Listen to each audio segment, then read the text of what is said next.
Hello and welcome everybody to another episode of the Mental Toughness and Body Show. On this show today, we're going to talk about the key to creating a successful business. Now, sadly, most businesses fail 20% in the first year, and it's up to 70% by year 10. But our guest today has helped over 7,000 businesses reach their potential, and he's going to share some key insights to achieving high performance outcomes. Now, on this podcast, we've interviewed people from all walks of life, from your A-list celebrities to Olympic gold medalists and billion-dollar empire builders. And today we have Coach John Peterson from Best Practice Group. John, how are you? Fantastic, Rob. Nice to be with you. Yeah, it's fantastic. And I should say that we're following the back of yesterday's you speaking on the same stage as Vince Vaughn. And it was good to be there in person to witness that too. So congratulations. Big moment. Thank you. Yeah, well, it was actually quite a big moment. You're absolutely right, and I was very grateful to the organisers to have me as the very final speaker before Vince and introduced that way as well. So that was a real privilege for sure. So, John, tell us about your background. What brought you to this space of coaching? Because you're quite niche in who you coach. So, tell us a little bit about that. What's brought you to here? Absolutely. So I had a Fortune 500 management consulting background. So at first I worked in the advertising industry and for many years, and then moved into a Fortune 250. So a company that was ranked to 250 in the Fortune 500, and all they did was actually improve the performance of the global, the US Fortune 500 and then the global subsidiaries. And I was employee number 7 in Australia, I think at 27 years of age, and they had 1,500 employees worldwide, and it was quite a life-changing move.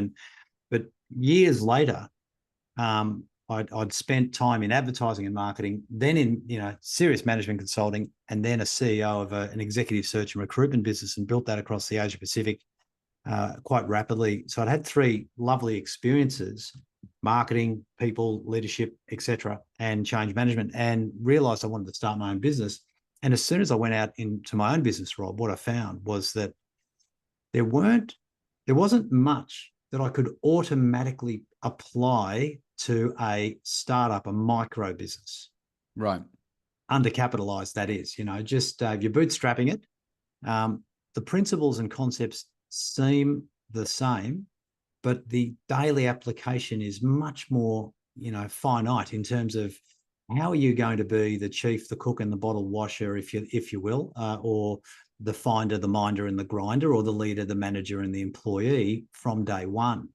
And that was very different. And so I guess that's how it all started out. Was I started to be applying the knowledge source of what I'd learned at the top end of town, working with Australia's elite business corporates, and realizing that it had to be compressed for small business. It had to be different. Yeah. And I didn't have the answers, which was really odd because, I'd lived and worked right across Asia Pacific, Hong Kong, Singapore, Sydney, Melbourne, Brisbane.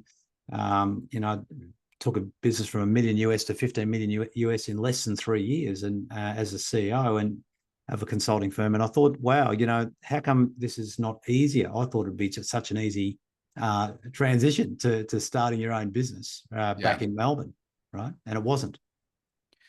So tell us about the types of clients you work with, because you have as I said at the start, a niche, and you work with accounting practices. Yeah, well, Why did you pick that? Well, that was an evolutionary niche. So I did not start out with that as a niche. So at first, I was simply applying all of the consulting knowledge and expertise, and simply avoiding a competitive scenario, where I didn't want to ethically to go out against the employer that I'd just grown rapidly across the Asia Pacific to 15 million US, and start poaching their clients. So I just picked verticals that they were not in and built a HR consulting firm. So it wasn't accounting at first. It was quite a cocktail of all sorts of different industry sectors, from the beauty industry, cosmetics industry, in some industrial sectors, and so on. The advertising industry as well, because I had some history there. And then I discovered along the way that the accounting industry was very poorly serviced when it came to HR and consulting services around people. You know, accountants were pretty good at numbers, but not very good at people and communication. Yeah. So it was just filling a void. You know, I was in a non-compete space with my ex-employer, who I was very proud of what we'd achieved. That's $100 million business today, has been for 25 years. And my ex-boss moved to Monaco to live tax-free with a $26 million EBITDA for the last 15 years. So good business, and hence the reason I started my own. But anyway, so I almost stumbled across accounting as a choice. You know, I'd lost $1 million twice over a 3.5-year period around the GFC. So I had a large consulting firm, bunch of employees, and you know, we were doing about 1.8 mil at the time, and the banking, pardon me, the banking industry basically closed down overnight in terms of recruitment and HR consulting. So, and I had a massive obligation to fulfill with one of Australia's top 4 banks. They had me on a retainer to go and get some executives. So I had a huge overhead trying to supply and deliver on that engagement, but they wouldn't accept a single hire. They said, "Oh no, this one's too expensive," or "We don't like it." But really, they had a hiring freeze on. They didn't want to tell me, right? Right. And that was part of the first wave of the GFC coming into Australia. And so the global financial crisis had hit 2008, and I'm like, wow. And I pivoted into a number of industries, and progressively each one fell on hard times. You know, we were one of the very few recruitment firms that I owned back in 2007, 2008 to have a 457 working visa multi-contractor agreement. So it took 2 years to get that. The Australian government had awarded it to our firm so that we could bring in 50 457 visa, you know, diesel mechanics or you know, all sorts of different skilled qualified workers into Australia. And the moment John Howard lost power, the Labor government came in, and the very first maneuver they made was to shut down That stopped it all. Yeah, they did. And so overnight, the banking industry had closed down on HR, and then this 457 Labor benefit that we'd spent 2 years setting up and qualifying for was also shut down in the political transition. And I said, wow, well, what's certain in life? Well, the only two things that in life, Rob, are certain are death and taxes. I'm not doing funeral parlors and death. So that was the comical version of what actually happened. And so there we were, niching into accounting because I needed something economically bulletproof. And so it was quite by economic downturn, I guess, that we ended up in that situation. So my background is, I don't know whether you know this, I'm a chartered accountant, and I did that for 19 years before changing to run my own business now. And so I see like a range of different small accounting practices, and I worked at Coopers & Lybrand before it was PwC. So it was back when it was, I don't know, I think they just went from Big 8 to Big 6 back in 1990. That's when I was there as part of their graduate program. And I see that there are those accounting practices that are the sole practitioner, if you like, and they've got the support staff. And then I see the ones that there's maybe 2 to 5 partners that, you know, got together 10, 15 odd years ago, and they kind of make their way through. Now, like all your accountants, they're all left-brainers. They're not great at marketing. They're not great at you know, growing their businesses, and they just rely on referrals and that kind of stuff. So when you go into these types of businesses, what's step one for you?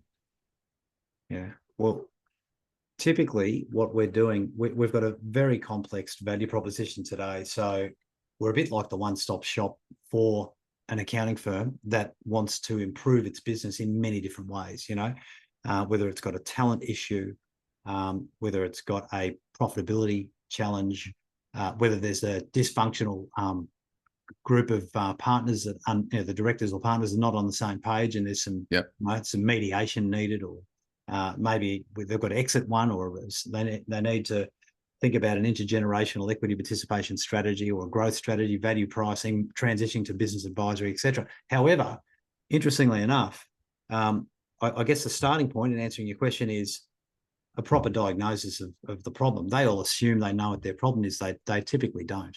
Yeah. And they don't know what they don't know about their lack of leadership, accountability, and foresight.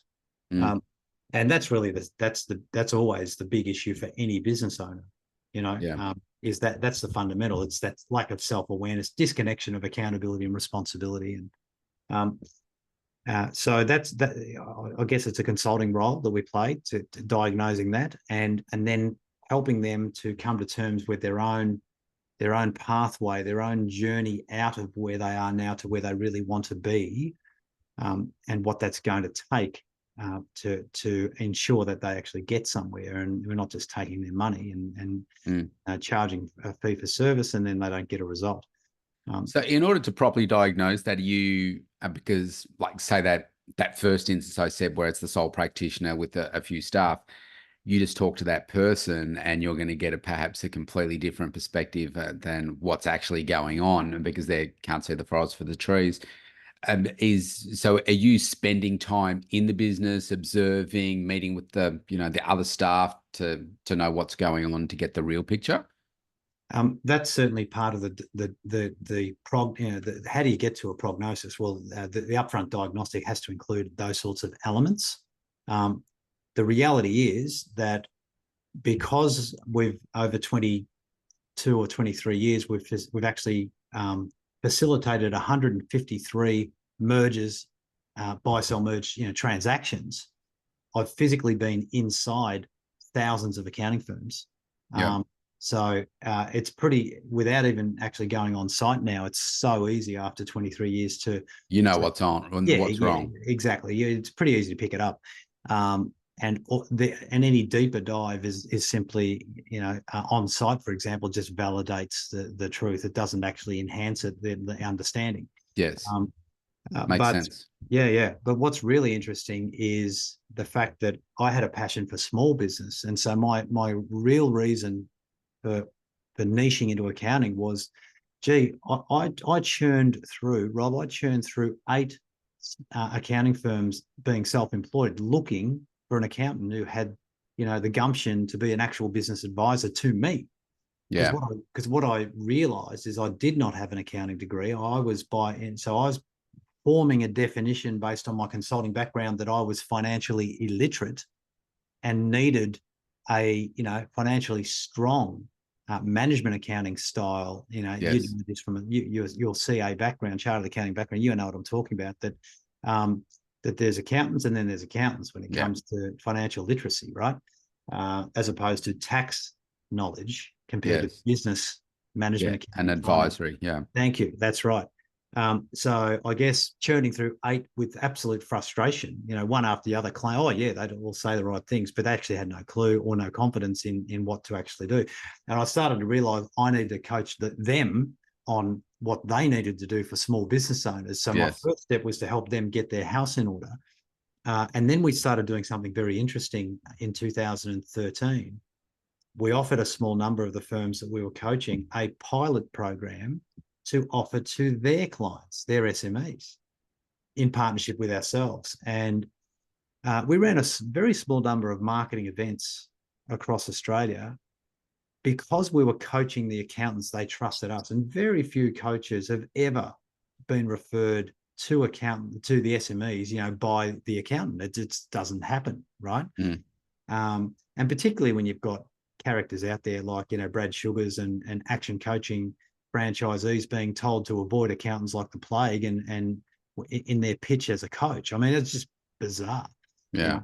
Where I'm the partner with the accountant to help the business owner, right? And use those left brain skills to really champion the analytical side for the SME, who clearly most of the time doesn't have great skills in that space.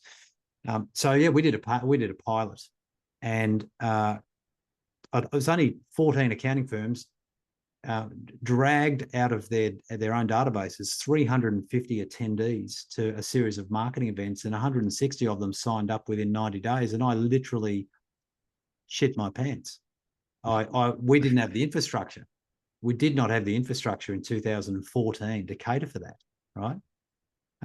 We didn't have an online learning management system back then. We didn't have an onboarding process that could handle that. And so, you know, a large number stayed for a year, a smaller number stayed for 2 years, a smaller number again, you know, retention was an issue because we weren't ready for it. However, we ended up working with every single vertical you can think of, you know, from hairdressers to beauty therapists to motor mechanics to engineers to manufacturing facilities. We over a 5-year period, we ultimately created, I don't know, 80 or 90 amazing testimonials in just about all of these verticals as case studies to the exact same content we'd been teaching accountants, which was incredible, right? So we knew we were onto something, Rob, and it was time to slow down and build a learning management system that could handle, you know, scale and have a great client experience for the customer. So that's what we did. I spent $500,000 on an LMS and built one from the ground up over about a 3.5-year period. And then went and tightened up, sort of consolidated, only served the SMEs that we already had, didn't accept referrals. Yeah. But continued to replenish and add accountants in the accounting vertical, knowing we would want to repeat that mechanism over time and do the same thing again later on once we were better organized, better structured and scaled up. When you're in these businesses, how much of a role does culture play? It's huge, mate. It's huge. It's the most important issue. Do you see a kind of leading with my question without naming names? Do you see a bigger problem in a smaller firm or in a bigger firm? Like, are the cultures very different? It is typically the same issue, irrespective of the size of the firm. It's a leadership void or conundrum that a very left-brain industry that mitigates risk for a living as a profession on behalf of its clientele does not understand that Because that's the irony, isn't it? Because yeah, culture is really a right brain style of thinking. And when you've got all left brainers trying to run stuff, correct, they don't see that it's a problem. And I see it with like my clients that are run accounting businesses and see others, and it's like they can't see it, and I'm sure they've got a very, very narrow view of what success in their business looks like, and they don't really understand why they have a retention issue or what it's actually like to work in that business.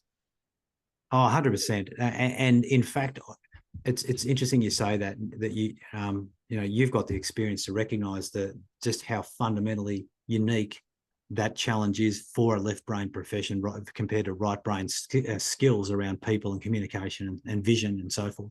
And it doesn't matter if it's a big or small firm. What I see, Rob, is a disconnect. So I actually see a genuine lack of self-awareness from a lot of self-employed people, not just the accounting industry, but that self-awareness in accounting is quite missing. It's a void around, this is my responsibility. I need to learn how to be a leader. I need to have a great culture in order to achieve the things I actually want to achieve. So I'd rather complain about the things that I'm not able to achieve and point at everyone else and everything else other than myself. Yeah. Yeah. I noticed that, one of the reasons that I'm not in that name I mentioned at the very start of the interview is because I didn't like the culture. Yeah. Like these big firms, it was horrible. And in the 90s, probably, different then, but it was just certainly not me. I'll be careful what I say, but it was ugly. It really, really was. And there was a certain way to progress faster than everybody else. And I just wasn't prepared to do that. So just wasn't my style. What we see a lot of with our small businesses, that they do get stuck in the numbers and all that, particularly in the niche that you're working. People throw around the term work-life balance and stuff, which you and I both know that it's more about where you're shifting your energy as opposed to getting a balance, because I don't know that you ever get it in perfect balance. You're just shifting your energy from one spot to another. What, when you're like coaching, consulting in that space with people that you can see, because I'm sure you go into businesses where people are burnt out, the partners are fighting, one really needs to be exited because they don't belong there. The other partner is really peeved off because they're putting in all the work, the other person's constantly taking holidays or whatever, and it's just not working out. How do you help people negotiate all that? Because sometimes they just can't see that they're their biggest problem. Yeah, that's so true. And you're right on the money. And one thing's for sure, multi-partner examples are often quite fickle and not really interested in too much accountability or responsibility to be considered, unless they enter the chapter where they need, they're forced to consider this because of succession planning Yep. realities. So when I guess one of the things we find is that until you're in a succession planning mode, you might just get into a comfort zone of just choosing to do things the way you want to do them, and the partners are above the law, and they don't, accountability doesn't really count, doesn't really relate to them, or it's selective accountability and it's only on certain things, and corporate governance isn't really there either for those Yes. particular firms, right? Despite what they would like us to believe. And for their clients as well. Whereas, quite frankly, that's the great opportunity. The great opportunity in any business, not just accounting, is to do it, to get your business right, to do it so well and have such a great culture that you then in perpetuity start to create enterprise value that snowballs for you and your client community. The value proposition snowballs as well. And that's just so satisfying, to help people achieve that and to see them achieving it. There's nothing better. But it's not for everyone, because there's an easier path, and that's denial and avoidance and blame, right? Yes. So how do you get them to switch that mindset? Like if they're just, no, I've got to do this, I've got to, work, work, work. I've just got to keep doing this, keep doing this. But you can tell that they're physically burnt out. They just Yeah. look unhealthy and so forth. How do you help It's open actually, their eyes? it's a great question. It's something that I think we now do very, very well, but it wasn't easy in that first 5 to 10 years, because I would personally oscillate. I'd go brutal, be really tough and get a result, but then that wouldn't work for some, and they'd be too precious and too sensitive, and Yeah. then I'd soften off, and then I'd be a bit softer on everyone, and then of course that didn't really get a result with anybody. Yeah. But they'd all stick around because they liked all the content that they were learning, but they liked the theory of it rather than the practice, Yeah. right? The implementation was poor. Yeah, or non-existent. Yeah. So then we got to a point now, I think we've got it to a fine art where it's a combination of, we've all heard the analogy of how do you send a crayfish off to sleep peacefully before you cook it? You turn it up in the A little stove bit at a time. a little bit of the time. That's right. And so now it's that combination of doing that gently with a few occasional genuine probes of accountability and sort of I wouldn't say confrontation, but more self confronting topics, I guess, that Yeah. they're forced to be reflect on. I think that's the challenge, isn't it? I mean, in the work that I do with people, I can tell pretty quickly, as I'm sure you can too, whether this is somebody that you can give them everything. You can give them the whole formula, the whole package, and you know that they're a 10 out of 10 in terms of commitment to want to change, and they'll do everything that you say because you've got a proven track record of doing it. But then also, when I've started, I was the same. It's like, man, you're going to do this. I'm going to hold you accountable to do that. And if you don't do it for this amount of time, you're out, kind of thing.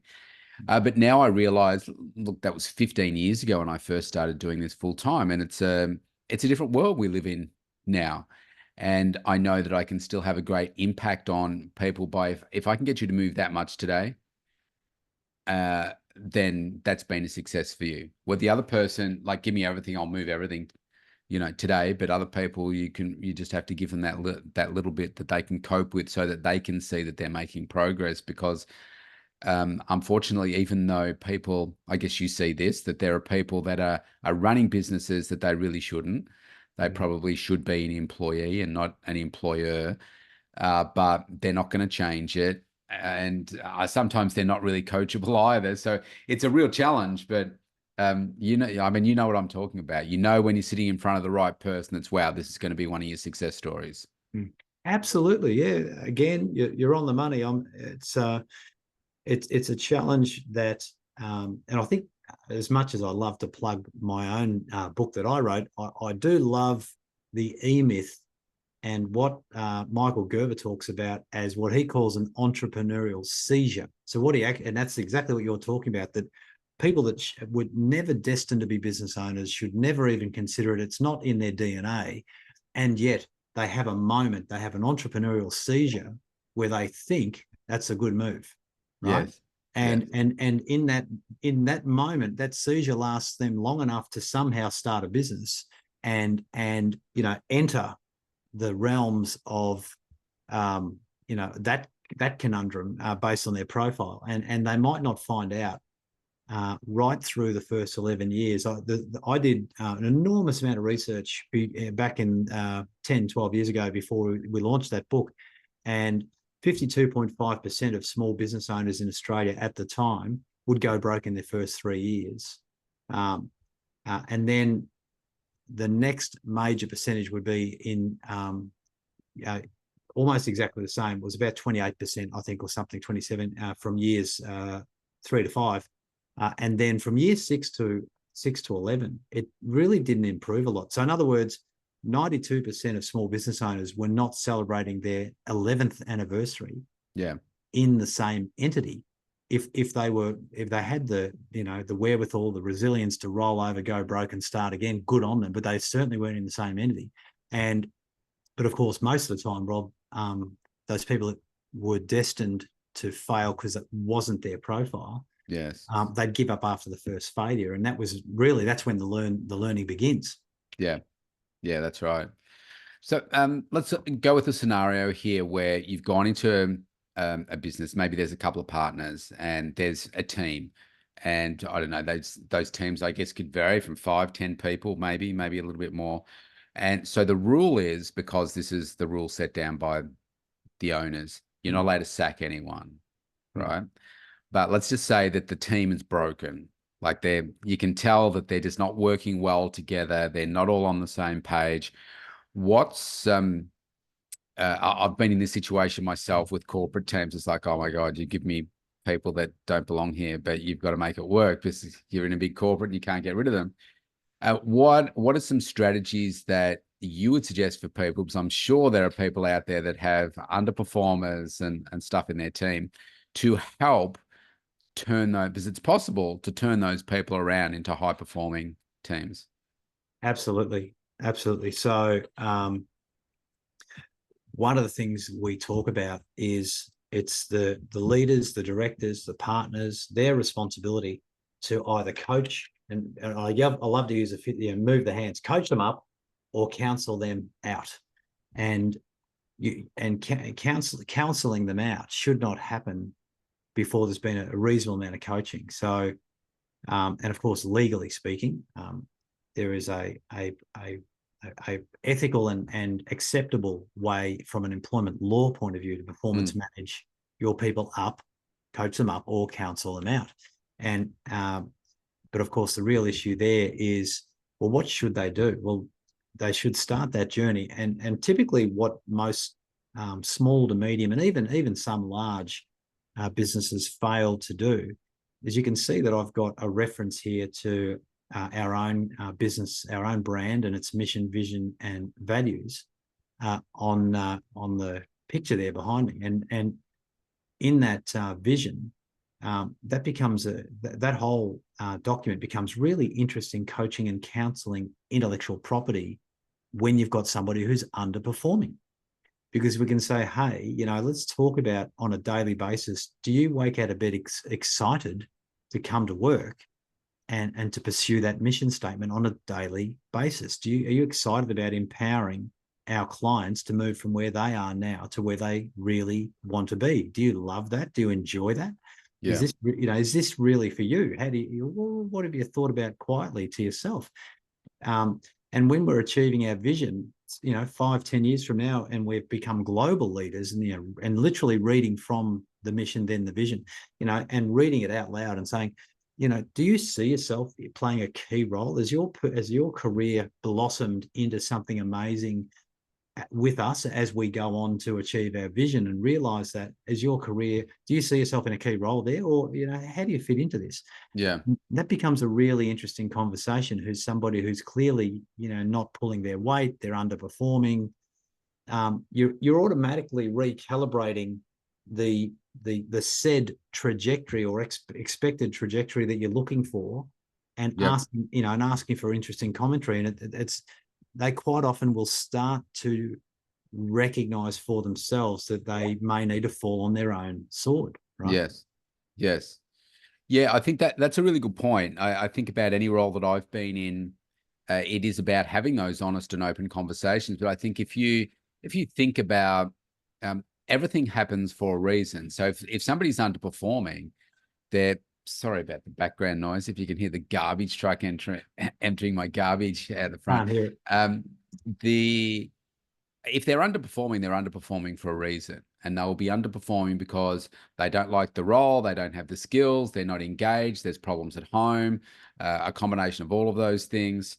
And then I think when you can really understand, well, like you said, so do you see yourself as part of this vision? No. Okay. Why is that? Because I want to be a garbage man or a woman. I want to do this. Okay. Well, how do you see this role as a stepping stone to get to that position? And I'll support you to get there. I think it really opens up an open and honest communication line and builds that trust as well, because you can find out what's really going on. Because Yeah, 100%. in my experience, everybody is performing the way that they are for a reason, and maybe it's a role mismatch. Maybe it's just most people aren't high performers. We're not born high performing. We have to create it. And I think if maybe there's something with the leadership, and they just don't see themselves fitting as part of the culture, like I was feeling. Yeah, that's a very good point. What we find is that if, let's say, just a large small business, so they've got 10 or maybe 20 employees, doesn't matter how many, but whatever that number is, what we normally find is when we start a proper change management program and culture change program and productivity improvement program, for example, those sorts of topics, we find inevitably that the directors are often astonished by who they assumed would step up and buy in and embrace change, and who would resist it. Mm-hmm.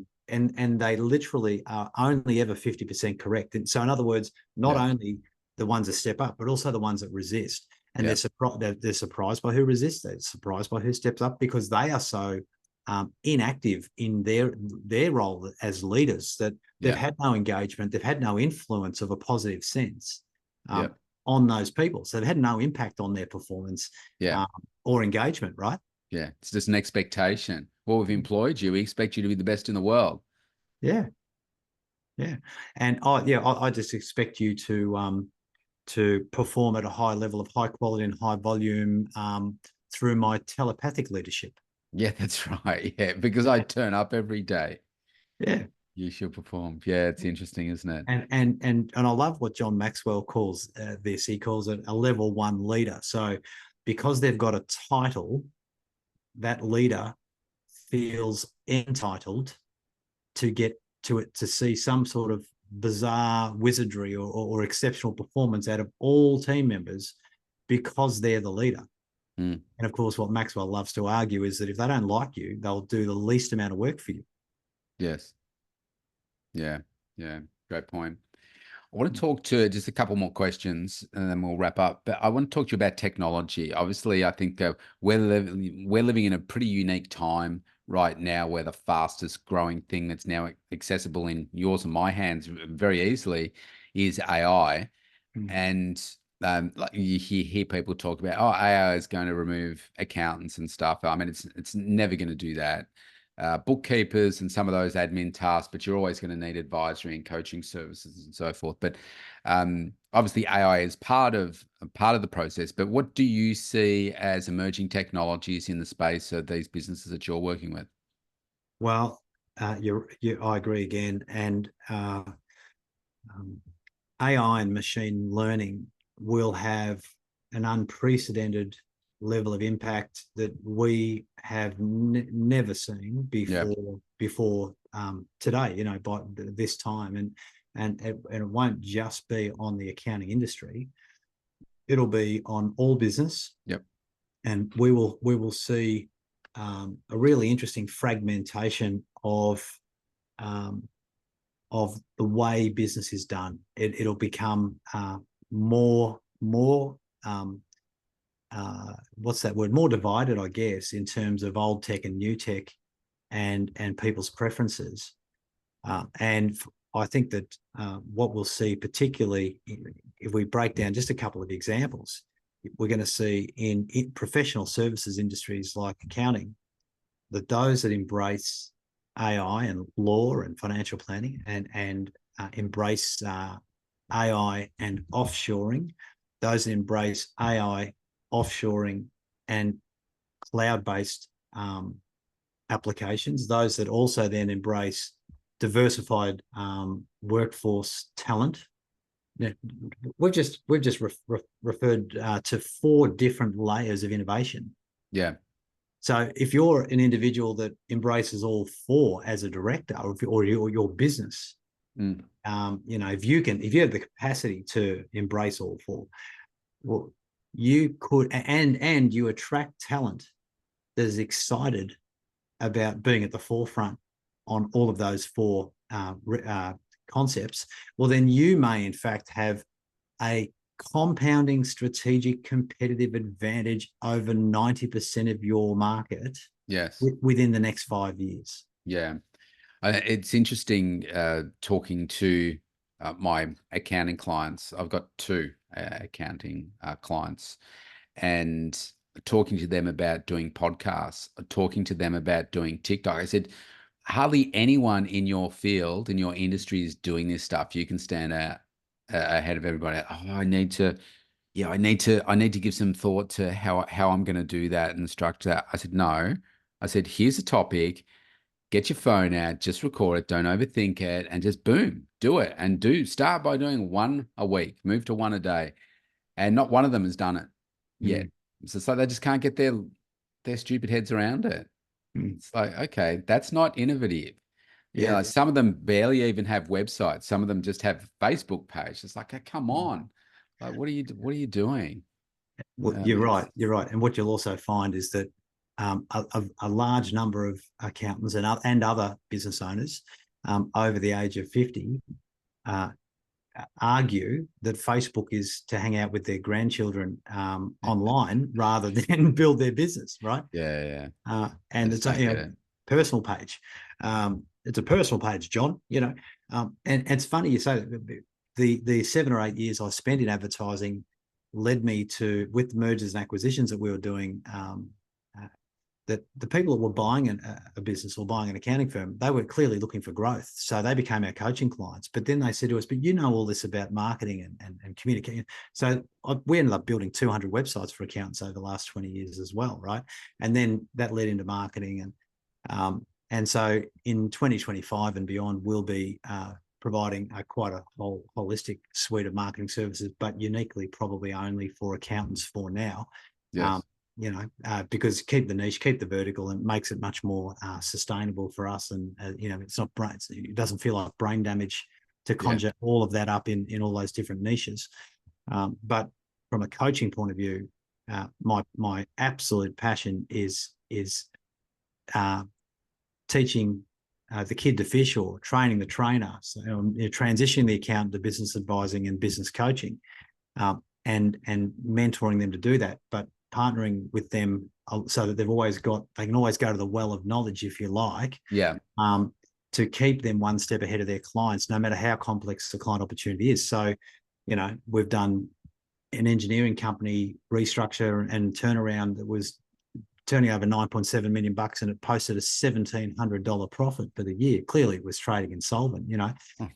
So we did a reconstruction, hunted a merger opportunity, and 2 years later, it's doing $14 million, and it's got a 28% EBITDA. And the director's like, "What? Well, how's that possible?" Well, we also had to fire one of the directors. Yeah. We had to sack him and walk him out with a shoebox. He had to go and collect his stuff, and he was gifted a 25% share. He conned his way in, and he was running it into the ground. So, knowing that I've got some genuine, high-end M&A life experience with Fortune 500 companies becomes a nice blanket, a safety net for accountants to learn how to transition into advisory, I guess. But the fun is really working with energetic business owners that want to do something. They've got a fire in their belly. That's a lot of fun. Yes. Yeah. Awesome. So, John, we get a lot of people that listen to the show that already run successful businesses, perhaps not as successful as yours. But what I like to do is always ask my guests about what are their daily success routines and that kind of stuff. And because of where I spend most of my time is working in health, wellness, fitness, and mindset. From a health and wellness perspective, tell us what a typical day looks like for you. And I will be keeping score. Yeah, marvelous. I'm so glad you asked it. It's a good thing we didn't start here with this thing would never end. I'm a God-fearing Christian. I certainly believe in the Bible. And so first thing is the morning prayer. Then it's off to a cold shower. Right. I've had cold showers for the last 4 years. And the only reason that might be delayed is I've broken that up lately. So now it's early morning, go and get it's actually called an athletic greens. So it's in the fridge. Oh, yeah. Green powder. Yeah. And so I make my drink up. I've got a whole bunch of supplements throughout the day, including like vitamins, but the complex suite of supplements post-COVID, CQ10 and inositol and magnesium and everything else you can think of. So that'll be the routine before heading to the gym. Off to the gym, and then home for a cold shower, get dressed, off to the coffee shop for half an hour to 45 with my plan out the day. My day book, absolutely. Yeah. Has been a non-digital version until the last 6 months, 8 months, but I've gone to a remarkable now. But I've run a day book for 24 years, and of course we do teach time management and leadership, systems to business owners. So we better be pretty good at from an integrity point of view. So planning the day, always with a rolling daily to-do list that's been carried forward day after day, but constantly being reprioritized using a Stephen Covey 4 habits, 4 quadrants principle, and which of course one of our friends likes to call, quad A or B, transactional or transformational. And then moving into a morning huddle. Before I get to the huddle, there's always coffee with the wife. So I rock up with her favorite coffee in a takeaway cup, extra hot. We have a little bit of time together, hang out with our doggies, and just talk about our day and get organised. Unless, of course, I'm travelling. And then we have a morning huddle every single day. The team. It's at a point now that there's a director level inside each of our businesses that is no longer me. So I'm there now as a coach as opposed to the director. I'm coaching the directors now, and making sure they're learning how to lead and manage and uphold our systems, processes, and policies around time management and how they do it. Yes. because, cockroach theory, it's not disrespectful to my team. We've got an awesome team. But what we teach from a leadership point of view, Rob, is that leading people is a bit like cockroach theory. If you've got a whole bunch of cockroaches underneath a glass on a table, they're contained. And as soon as you lift that glass, the cockroaches are going to scatter, right? Yeah. And that's what employees will do with a lack of direction and focus on a daily basis. Yes. Yeah. Yeah. It's not their fault. They just, they don't know what to do. No, they need daily focus and leadership. That's what they need. And they'll make themselves busy, even if it's the last thing that's going to get you paid, Yes. So that daily focus, and that's how you create a high quality, high volume environment. And then there'll be micro direction, micro meetings through the day, lots of mini Zooms, lots of chats that keep pushing the work down and building the team up. Yeah. Nice. Yeah. Let's talk briefly about coaching. You and I both have coaches, probably multiple coaches, and people say, but you're a coach. Why do you have a coach? Well, we're coaches because we see the value in coaching. And if we want to coach people, we've got to have coaching and keep getting better ourselves, don't we? So what's your philosophy? Yeah, absolutely. In fact, in a lot of our coaching programs, I would refer to a number of very, very high profile characters like the CEO of Google and Bill Gates at certain times, where they've actually said, everyone needs a coach, even me, and quoting them. And I'm the same. I think this won't impress some people, of course, that'll spend a lot more than this, but I think I've worked it out the other day. In the last 10 months, I've spent about 93,000 Aussie dollars on coaching. Yeah. And spending a lot of money to keep challenging myself too, Rob, like you, and because at the end of the day, where's the integrity in claiming to be a coach and showing no commitment thyself? Yeah, that's right. To lifelong learning. Yep. Yeah. That's right. It's the only way you get better. It's the only way you get better. Yeah. It's completely, but you got to find the right coach, right? Like you, to take you there, because there's a lot of people that call themselves coaches, but aren't really great ones. What's the best advice you've ever received? If your coach hasn't had a deep 6-figure tax bill or tax debt and a 7-figure wage bill, and you want to build a large business, do you have the right coach? Because it's nice. I haven't heard that one before. You don't learn about business until you've solved your own problems. It's easy to solve someone else's. That's not that hard. But if you've run big businesses yourself, and I can tell you, I've had those horrible encounters with the ATO and the bank and everything as a director. Shared a couple of examples about 2007, 2008 earlier on today. There's a fine line between the concept of understanding and actually having your head inside the noose, being 100% liable and responsible for some employers that you might have to pull the trigger and make redundant, and big tax debt you've got to resolve, and all those things. Until you've had those experiences, then beliefs are really only, and knowledge is really only a theory, right? Yes. Yeah, that's right. John, this has been fantastic. I'm going to give you the last word in a second, but if people want to get hold of your book, have you got a copy of your book there? Maybe you can hold it up. Tell us what that's called. Yeah. And I'll put the links in below the description of the podcast. And if people want to get in touch with you, what's the best way of doing that? Absolutely. The Entrepreneur's Guide to Business Mastery. Nice. Yeah, that's it. So that's been updated since COVID. We learned a lot. The first release was an Amazon bestseller, #1 Amazon bestseller in 2015, 14.